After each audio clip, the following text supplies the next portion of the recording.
अस्सलाम वालेकुम रहमतुल्लाह। शहीद सियालवी आपसे मुखातिब हूँ।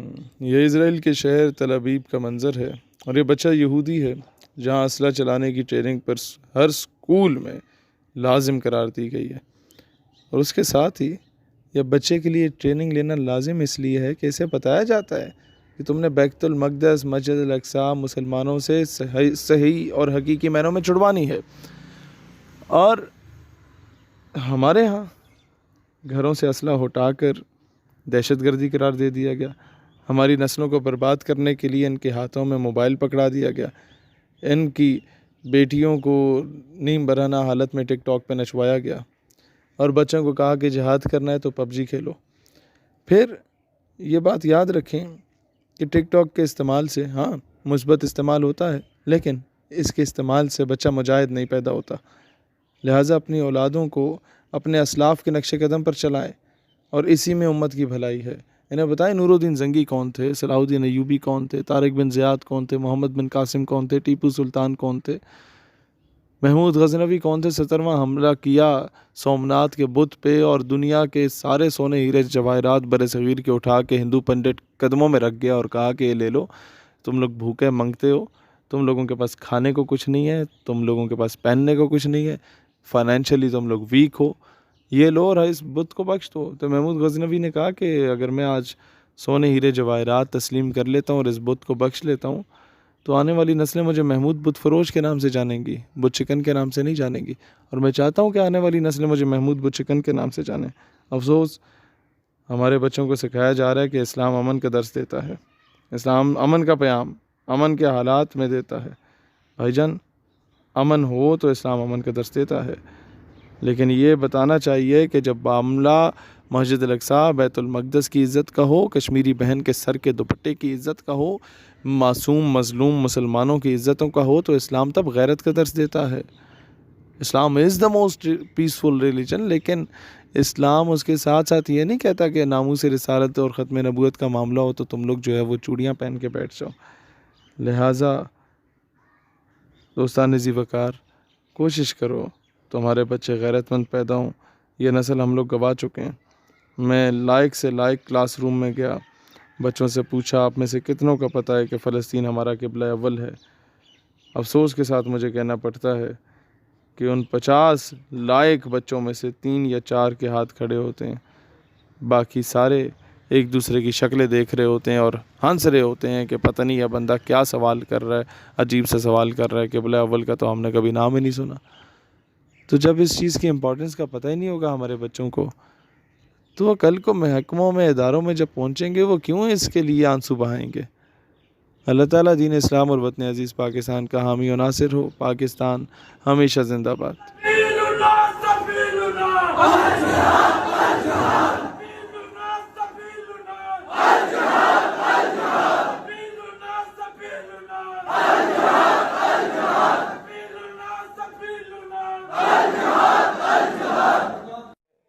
लिख रहा हूँ मेरे अल्फाज, पाकिस्तान और ईरान को लड़वाने की कोशिश की जाएगी, फिर पाकिस्तान सऊदीया को लड़वाने की कोशिश की जाएगी, फिर पाकिस्तान और अफगानिस्तान को लड़वाने की पूरी हद्दुल वसा कोशिश की गई।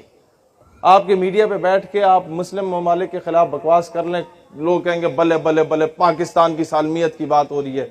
जरा सा इंडिया, अमेरिका और इसराइल के खिलाफ बात करें ना तो कहेंगे हेट स्पीच फैला रहे हैं या आप नफरत फैला रहे हैं। ये इस तरीके के यहूदियों की औलादें बैठी हुई हैं जो हमें आकर रोक रही होती हैं। ये जो गोरे चले गए ना, ये अपने गुलाम उन कालों को छोड़ गए हमारे ऊपर। तो पाकिस्तान के किसी इदारे की पॉलिसी से इख्तलाफ हो सकता है, किसी जर्नैल से इख्तलाफ हो सकता है, किसी वजीर से इख्तलाफ हो सकता है, किसी गवर्नर से इख्तलाफ हो सकता है, किसी वजीर आजम से इख्तलाफ हो सकता है, सदर मुमलिकत से इख्तलाफ हो सकता है, वजीर आला से इख्तलाफ हो सकता है। उसका गिरबान पकड़ो, लेकिन पाकिस्तान धरती माँ है। पाकिस्तान तो हम सबका है, इसके लिए तो हम सब के बाप दादा ने कुर्बानियां दी। इसके लिए तो आप सब में से किसी न किसी का चाचा मामा ताया फौज का सिपाही होगा जो बेचारा बॉर्डर पे बैठा हुआ है ना। आप सबके खानदान में कोई ना कोई इस तरह का फौजी होगा, कोई पुलिस वाला होगा जो बेचारा वो कराची के ये इतनी सख्त गर्मी में लोग बेहोश हो रहे होते हैं और वो चौक चौराहे पे खड़े होके लोगों को राह दिखा रहा होगा, लोगों से आके बातें सुनाते होंगे, वो खामोशी से सुन लेता होगा कि चलो यार मैं कौम की खिदमत कर रहा हूँ। हम उसे ताने देते हैं कि तुम 20,000 के पीछे ये कर रहे हो। बंदा पूछे कि उल्लू के पठो 20,000 के पीछे कौन से याचीन पे जाता है। लिहाजा जो जवान हैं उन्हें सीनों से लगाओ। किसी जर्नैल की पॉलिसी से इख्तिलाफ है, नाम लेके बोलो, पूरे इदारे को रगड़ाना लगाओ,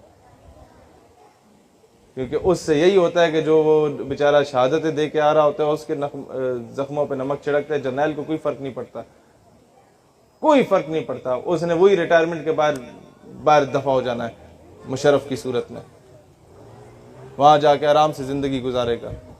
उसने जो किया, मैं उन चीज़ों में नहीं जाऊंगा, फिर ये फरिश्ते नाराज़ होते हैं, लेकिन मैं सिर्फ इतना बात कहना चाहूँगा कि पाकिस्तान से अगर मुझे मोहब्बत है तो इस वजह से नहीं है कि ये खिता ज़मीन है जहाँ मैं पला बड़ा, जहाँ मैं पैदा हो गया, नहीं। मुझे इससे मोहब्बत है तो इस वजह से है कि ये वो वाहिद रियासत है, रियासत मदीना के बाद, जो इस्लाम के नाम पे हासिल की गई। लिहाजा हम इख्तिलाफ हुकूमत से होगा, हुकूमत का गिरेबान पकड़ेंगे और उसको उठा के बाहर फेंकेंगे और अपने बच्चों की तरबियत करके उनको सियासत में लाएं, अपने बच्चों की तरबियत करके उन्हें ब्यूरोक्रेट बनाएं, अपने बच्चों की तरबियत करके उन्हें आर्मी ऑफिसर बनाएं, उन्हें इंजीनियर डॉक्टर बनाएं, उन्हें अच्छा आलिम बनाएं, उन्हें मेन स्ट्रीम में लाएं। आप मुझे बताएं, बिल फर्ज खुदा ना खास्ता 2-3 हिस्से हो गया मुल्क, तो अंग्रेजों के कुत्ते नहलाने वाले तो हर सूबे पे काबिज बैठे हुए, फिर क्या करेंगे? जिलों को अलग करेंगे। मेरी बात समझ आ रही है आप लोगों को? ये नवाब वडेरे तो वही बैठे हुए हैं। उन्होंने तो आपको बलूचिस्तान में भी महरूम रखा, उन्होंने आपको पंजाब में भी महरूम रखा। पंजाब आपको क्या लाहौर नजर आता है सिर्फ? साउथ पंजाब चले किसी दिन मेरे साथ, आप बलूचिस्तान के जुल्म भूल जाएंगे। वहां के जो जाबिर और जालिम नवाब वडेरे अपने अवाम के साथ वो सलूक करते हैं। इंटीरियर सिंध चले कभी मेरे साथ, वहां के जो ये जालिम नवाब वडेरे हाल करते हैं ना, वहां की मासूम औरतों के साथ, बेचारियों के साथ, जो भट्टों पे काम करती हैं, जो बेचारी वहां वो लोगों की गंदमों को काटने के लिए काम कर रही होती हैं। आप भूल जाएंगे कि बलूचिस्तान में क्या हो रहा है। हर जगह की एक अपनी तवील दास्तान है। लेकिन मसला सिर्फ ये, एक बात याद रखना, कभी भी कोई नवाब वडेरा आपको अपना कमी नहीं बनाएगा जब तक आप खुद उसके गिटों में नहीं बैठेंगे, मैंने दाने दे दो, मुझे दाने दे दो जी, मेरी रोजी रोटी लग जाए। अपनी हक हलाल की 2 वक्त की रोटी कमाएं, नवाब वडेरे की गुलामी को लात मारें। ठीक है, थोड़ी मुश्किल होगी, लेकिन यह है कि कम से कम तुम्हारी बेटियों की इज्जत बची रहेगी। आज डॉक्टर आफिया की वालदा ने हमें सिर्फ एक बात की थी कि बेटा मुस्तकबिल में किसी मकाम पे पहुंचे ना तो कर्जा नहीं लेना कभी। तो मुझे फौरन समझ आ गई कि अगर मैं किसी को कर्जा देता हूं तो मैं एक्सपेक्ट करता हूं कि मेरे बूट भी पॉलिश करो, मेरी गाड़ी पे भी कपड़ा मारो, मैं तुम्हें लात मारूं, तुम्हारी जरूरत नहीं होनी चाहिए बात करने की। इसी तरीके से जब अमेरिका आपको कर्जा देता है तो वो रेमंड डेविस की सूरत में आपके बच्चों का भी कत्ल करता है और बाइज्जत बरी हो जाता है। वो कर्नल जोसेफ की सूरत में आपके बच्चों को अपनी गाड़ी के नीचे कुचल देता है और बाइज्जत बाहर दफा हो जाता है। और वो आफिया सिद्दीकी की सूरत में आपकी बेटी को उठा के भी चला जाता है और आपकी जरूरत नहीं होती बात करने की। कर्जा इतनी बड़ी गंदी चीज है। तो मुल्क की सतह पे कर्जा ना लेना, ये हम हुकूमत से इम्प्लीमेंट करवाएंगे, लेकिन ये नवाबों वडेरों की गुलामी से निकलना ये आप लोगों पर है।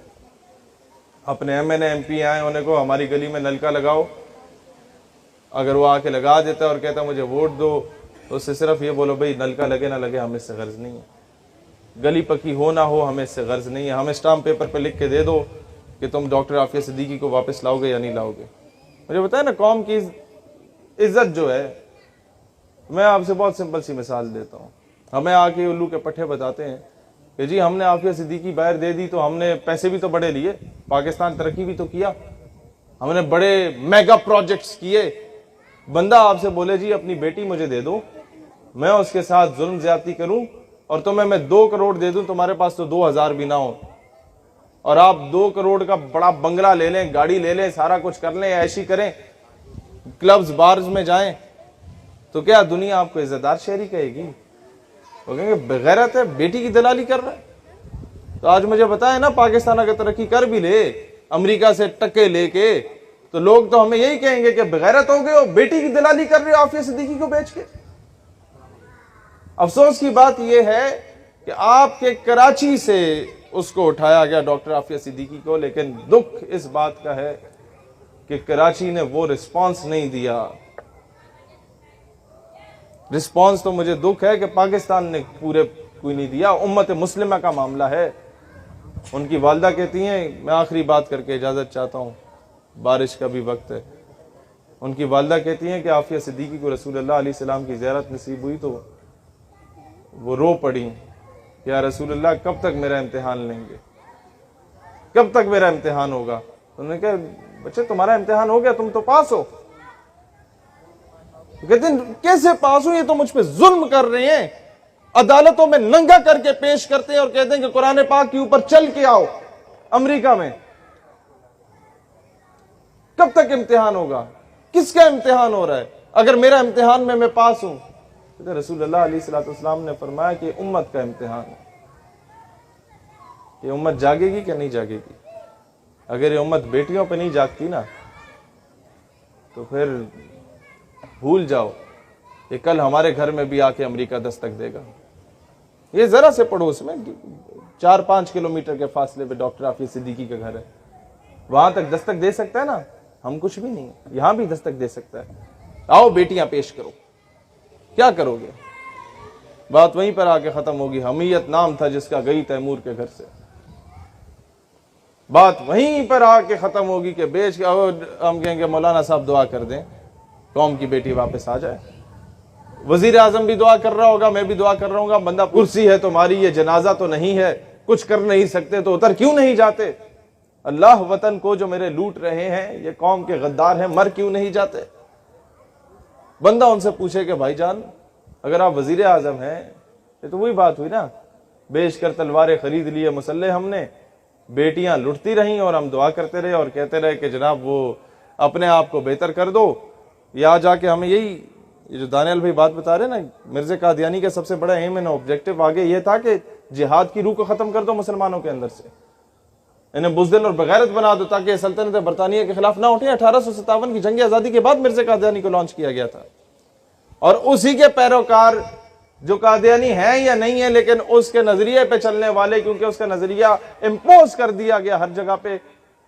लोग आ जाके, हम अगर आफिया सिद्दीकी साहिबा की बात करें ना कि उन्हें रिहाई दिलवाओ, लोग कहते हैं तुम्हारी दाढ़ी पूरी नहीं है, तुम जो हो बाशरा नहीं हो, तुम पहले खुद को बेहतर करो, अपना इखलाक बेहतर करो, फिर आफिया सिद्दीकी की बात करो। मैंने कहा भाईजान, आपकी बहन अगर कोई उठा के ले जाए तो पहले क्या 40 दिन तबलीगी दौरे पे जाएंगे, फिर जाके बहन को वापस लाएंगे? समझ रहे हैं इस बात को? लिहाजा हर बंदा, आप अगर आलिम हैं आप अपना रोल प्ले करें, आप अगर स्पोर्ट्समैन हैं आप अपना रोल प्ले करें, आप अगर लिखारी हैं अपना किरदार अदा करें, आप अगर किसी महकमे में आप अपना किरदार अदा करें, आउट ऑफ द वे जाके आपने अपना रोल प्ले करना हो, अपने मुल्क के लिए करें। जहां नजर आ रहा हो कि कोई गद्दारी हो रही है तो खड़े हो जाए, नौकरियां ना बचाएं, कह देंगे जनाब हमारी बेल्ट ये हाजिर है, मुल्क की इज्जत को नहीं बेचेंगे, कह दें जी ये हमारे रैंक्स हाजिर हैं, बस मजीद कौम की बेटियां नहीं बेची।